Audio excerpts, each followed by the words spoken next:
Hello YouTube and welcome to GrunfWorks. This is episode 36 of the Interplanetary Voyage of Exploration.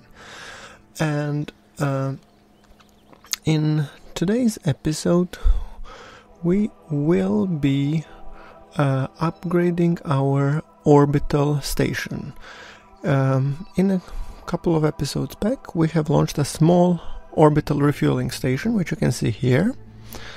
And it consists of two components. One is the communications and the refueling part. You can see how it looks from the mission control. By the way, this is a mod called IVA Probe Control Room, where you can set various mission parameters, including the cameras that we have put on the station. So, now the plan for the station is displayed here. And as you can see, there will be multiple phases. Okay, coming back to the station, we are building the Orbital Lab 1, which is corresponding to the phase 2 of our plan. So we're waiting until it gets done, and then we will be rolling it out and launching it to dock with the rest of the small refueling station, because in the previous episode we have unlocked some much needed science to be able to conduct experiments in the orbit, and now we will be launching basically the science part of our orbital station. And let us just populate the science lab with the appropriate stuff. Actually, come to think of it, let's not populate it with the stuff, but launch it unmanned, and we will then later send stuff in a later stage. Yeah. Now I'm waiting until this our orbital stations comes into view, and it is time to launch our craft. By the way, as always, this is shown in roughly 2 and 2.5 times acceleration. It's a regular ascent, nothing special going on here. But yeah, I actually really like the design of this launcher, really sleek and effective. At this point it has slightly less delta V 1.5, but is still more than capable of getting this station to the orbit. Delta V wise it has plenty, so we should have no problems whatsoever in terms of getting this to rendezvous with the current station and docking it. Passing the 50,000 meters, and our apoapsis is going up to 100. So I figured might as well stop it and then see if we can plan a rendezvous right from the get-go. But it seems that our station has already passed us, and if I align this, our periapsis would sadly be within the atmosphere, with the rendezvous happening after it passes through the atmosphere, so that's not something that we can allow. So, ditching the fairings, enabling the solar panels, and now we're burning for the orbit. As you can see, this is the part that we have built in a previous episode, the one where we had some issues with our Eve probe. So yeah, I really like how this near future solar actually provides this ring based solar array. I think it's just really cool and yeah, fun. So here we come to the orbit, and yeah, now our station will be probably getting away from us, so I have to plan another maneuver node at the ascending node to make sure we are in the same plane. So now we're doing a small plane change maneuver, which is not too problematic. It's just around 60-70 meters per second, and I'm also trying to see if I can get a nicer alignment that we actually catch the station, but seems not to be the case. Well, no matter, let us first execute this burn. Yeah, we can fiddle a little bit, but still apoapsis, it's not advisable that we take it too high, or a periapsis not below 70, because then we would basically be going through the atmosphere. So I'm trying to see if there's like really a point of us going higher, so that the orbital station basically does a couple of loops and see if it can go faster. But yeah, I haven't done docking in a while, so yeah. I'm a little bit struggling when it comes to docking the station. I'm pretty sure by the time we start sending regular flights, it will not be a problem whatsoever. However, now it's still a little bit a matter of getting used to. Okay, yeah, accelerating the time until our maneuver node.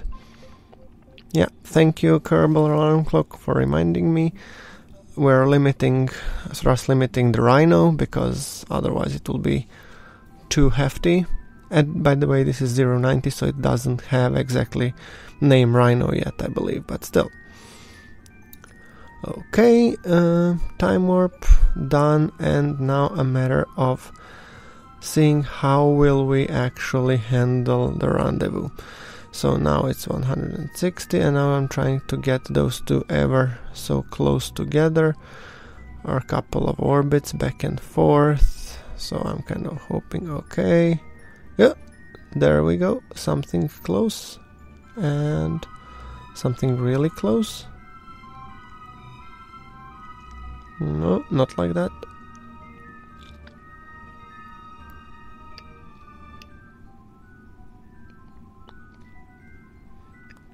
Okay, maybe need to do something at the apoapsis.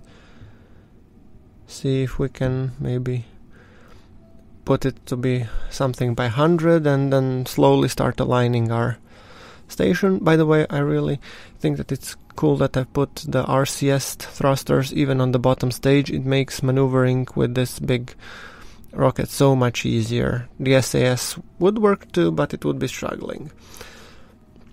And I knew that I will need a RCS for docking as well, so I figured might as well give it some extra. So it's pretty much as my every rocket, way over engineered. But okay, let us do the burn. Roughly 190 meters per second, which have 1,600, which is way more than enough. Way more than we need. Okay, and now I'm trying to see if I can align ascending node 3.6 once again. Ah, man, what am I doing?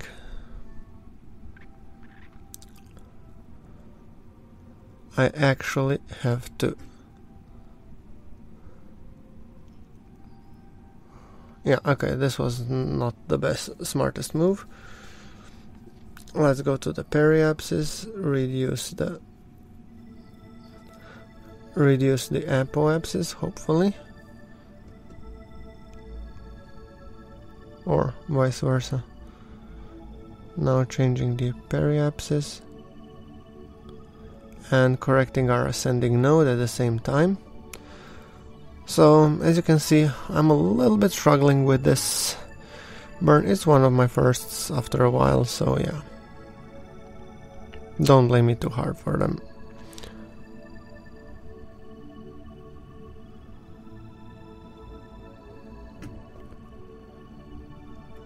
Okay. Coming up on our burn. Now we can examine how the lighting works. Seems to be working pretty fine. Okay. Doing what is I'm hoping are almost last burn. Then we have one more to just align the rendezvous, and then we should be good to go. Now let's see, at the apoapsis, and now just trying to align those two to actually... maybe not. Let's put it once again at the periapsis, and let's see. And here, yeah, I think this is close enough. Oops. Yeah, this should be close enough, and this should work.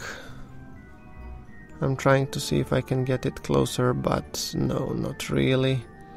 So I think this was pretty good. We'll be happy with that.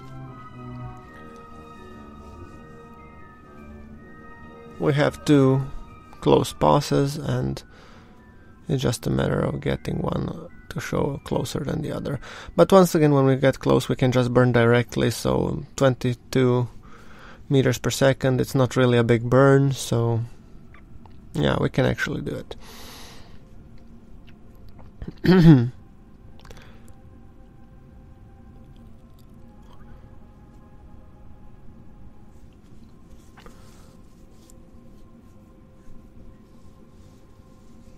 Oh, changing focus. Here we go. I was simply trying to see if I change focus, will I need to still do like 10 laps. So instead I decided just to cut the section when I was doing like 10-15 laps around Kerbin while waiting for our maneuver node. So now we are 2 minutes to the maneuver node and ready to execute. I mean, no need to bore you guys with me doing laps around Kerbin with this craft. Nothing really special to see there. Okay, 22 meters per second, burn coming up in 1 minute, 30 seconds, and okay, and burn very quickly. And let's see where we're standing at. By the way, fully thrust limit, so I don't forget. And we have a close approach, 16 kilometers, which is more than I can say that I'm happy with, so I'm perfectly happy with it. So let's see, now it's time to go into the target mode, and as we are approaching, just slowly decelerate. This is still unmanned, so yeah.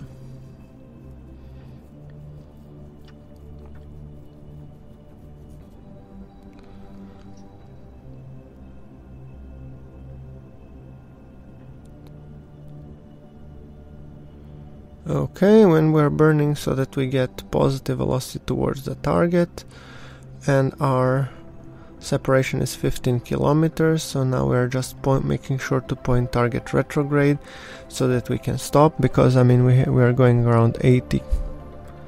Is it 80 or 30? I cannot really see in this preview. I think it's 82 meters per second, or 30. Could be 30, but anyway, we are pointing target retrograde, and we are making sure to keep the yellow and the pink marker aligned, and this is simply to ensure that our direction goes directly towards the station, and then that by decelerating we can actually stop relative to the station. So I'm thinking I will probably wait until we come some maybe around 1 kilometer or less, stop the craft, and then undock and just go for it like manually, using just the station part to go for docking. 5-6, 5-5.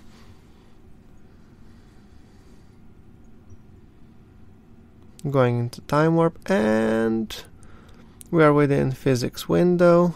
So I haven't actually increased now the time acceleration to 4 times because my frame rate dropped to 4 or 6 frames per second. So I figured if I'm playing at 4, then you guys will be seeing it at 24, which is pretty decent. Otherwise you would be seeing the slideshow like I had when I was playing. Okay, 131 meter from the actual station, so time to actually stop. We will now use the opportunity to fully stop compared to the target. Okay, 0.1, I guess that's also good enough.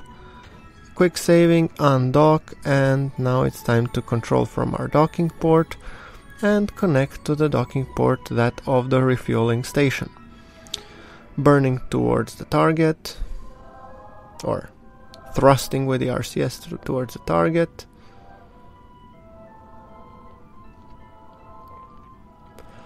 I'm really happy that we're actually doing this rendezvous and docking in the sunny side, because it's usually much harder when it's dark to actually see where and how you're going.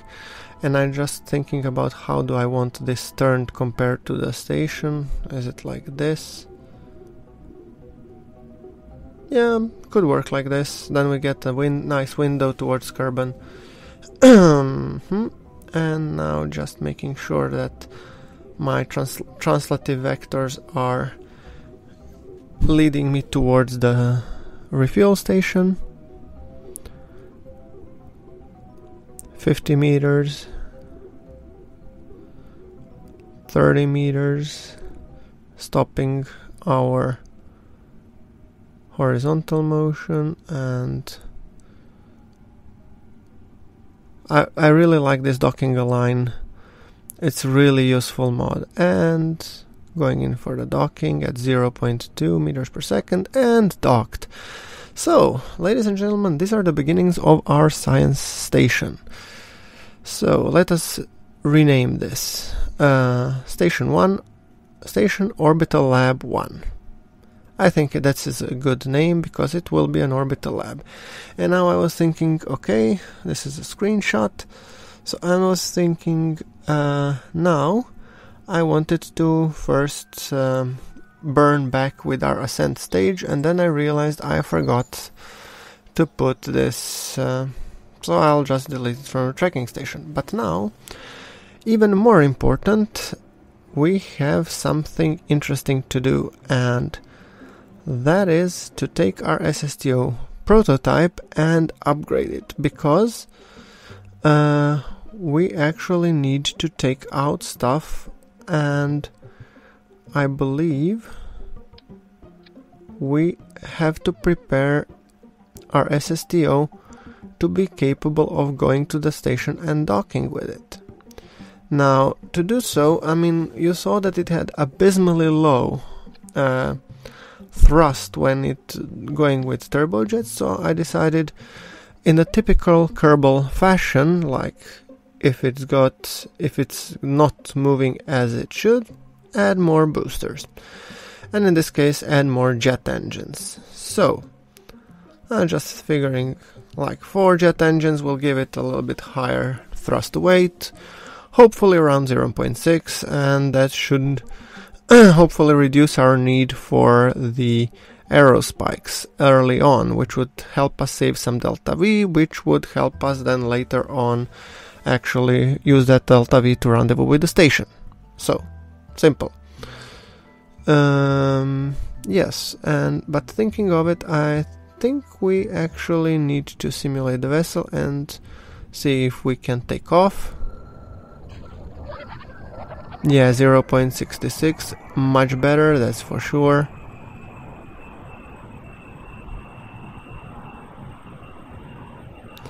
Oh, and by the way, you have to be really careful with the ascent, because the plane is so sitting shallow that the bottom engines might get ripped off during takeoff. Thanks, Bill and Jeb, for this simulation. Our surface thrust to weight is decent, and I would definitely call this a successful experiment. Few things to note: we do not have RCS here, and we are a little bit too close for comfort for my taste when it comes to the jet engines. So when you pitch it horizontally, it starts accelerating like crazy, which is something that we wanted. Great. Okay, cargo bay, it's fine, and yeah.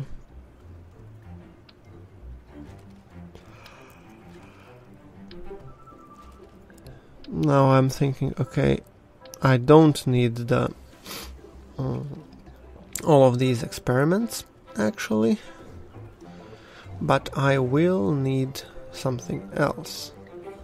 So I will most definitely be needing I say some monoprop tanks.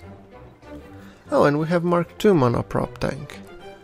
So I guess we could stick it as a component of the plane. Yeah, why not? Okay, let's do it like that.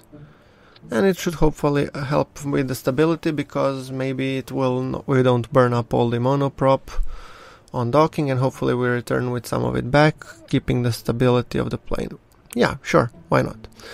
Let us move the gear slightly forward, and since this is adjustable landing gear, I'm inclined towards getting it a little bit higher, because I'm worried that we're gonna scrape with the bottom engines the runway, and then the things will start falling off. So I'm just adjusting the wheel height, and we'll do exactly the same for the rear wheels so that we get a little bit more ground clearance.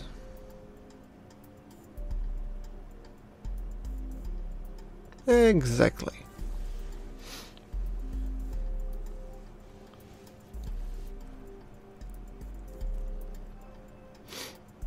And I'm still putting the front wheel slightly higher, just that we get a light, easy angle on in terms of even during the taxi. Okay, just closing stuff and flipping the plane again, and I think it looks good, looks pretty healthy. So let's make it Mark 1B, and we'll call this one cargo because I fully intend to be carrying experiments inside. So let's see. Yeah, sitting slightly tilted, which is exactly what I wanted. Pushing throttle up, pedal to the metal. See how it goes. 0.61 max, and I think that should be more than enough. So from that perspective, I think we're okay.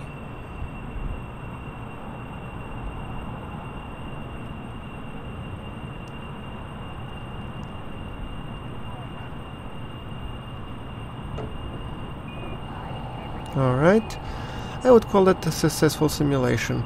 Thank you guys for watching. This is GrunfWorks signing off, and like if you liked the episode. Thanks again.